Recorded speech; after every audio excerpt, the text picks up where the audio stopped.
Hello YouTube, I'm Rain of Fire here, and today we're going to be going over the design and inspiration and lore, bits and pieces of it, for Toa Blade. Now, Toa Blade was originally made to just be like a one-off character that would then become reoccurring and kind of part of the main cast, but now he has grown so much, so we're going to take a look at him. Now, you'll notice this looks 3D printed. It's not an official mask, so I'm going to pop it off here so you can take a better look. But this is the Kanohi Corel Scoped variant that I printed in 3D printed in metallic gunmetal, which is a really nice color.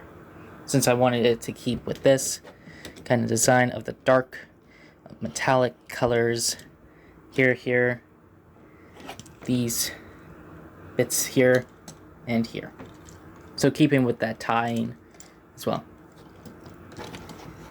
Oh, and also the feet. I forgot the feet. So the leg, I wanted this character to feel like that he was something a little older than what we're normally used to, much more banged up and broken. So kind of more Mad Max themed, even though I've never seen a Mad Max film. So I wanted to give an impression of kind of this battle-hardened and very, very old design. And that's mainly because of Jetfire from Transformers Revenge of the Fallen, that kind of more oldish kind of design that you could still tell it's a Toa. And yeah. Now you're probably wondering, why is there orange inlaid with him?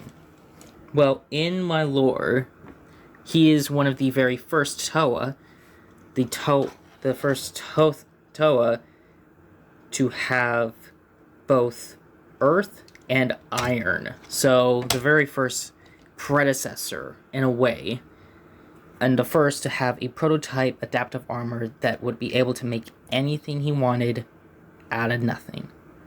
So kind of going with that style and keeping with the lore for that, which I think is really cool, and I think it's neat to kind of give much more unique style to a character that you may never know. So, and of course, his name does remind of Blade from Marvel, which I've never seen Blade ever. So, and I've only seen him from the Ultimate Spider-Man when he appeared in those couple of episodes there. So, and I was like, it sounds like a cool name, I'm gonna use it. So I wanted him to have it. And there's his gun, as you can tell. Very gunmetal, keeping with the design and color scheme of what his mask is. So, and he is positioned on Banner Magna, now Spheres Magna, helping out with Ronan with most of his other duties as well. Now, with that being said, he's still considered one of the most oldest and elders among the Toa, despite not looking like it. Now, the torso is off of Gigamesh's once more design of the Toa Mata, but I changed it so that way it has all this new stuff. And since this bit here was all wiggly jiggly, I added these to hold it into place, and it works like a charm. It keeps with that pressure, and it's a really nice touch of different colors. Now the mask, I do not remember who did it. I think it was Galva or something. It was on Thingiverse. You can find it and download it, the file from there. So, and it looks really good with the detail and everything. I like it. I really, really like it. It's really nice. Plus, this bit it kind of gives the feeling of kind of incomplete, broken bits and pieces that are still yet to go.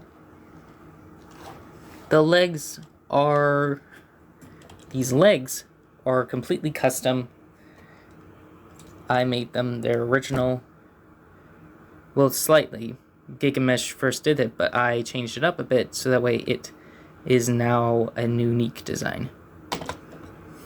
Originally, he did have stuff on the sides of his arms here to be like blades, hence his name, but I have since scrapped that since that does not feel right to the character, so wanted to do something a little different. And I think it looks really much better, so, and it fits him a lot more like this older kind of grumpy grandpa that's seen so much. And it's a different thing because normally Toe of Earth and Toe of Stone, kind of interchangeable, even though one thing has a different of another, are known more as the peppy, kind of happy kind of characters, whereas Toa Blade is more of the grumpy, more serious vibes. Originally, he was kind of designed to be kind of like a gunslinger, but I've since kind of scrapped it a little bit. There's still the gunslinger that you can tell in him, but I do want to make sure that it still feels natural and doesn't feel forced in any way whatsoever.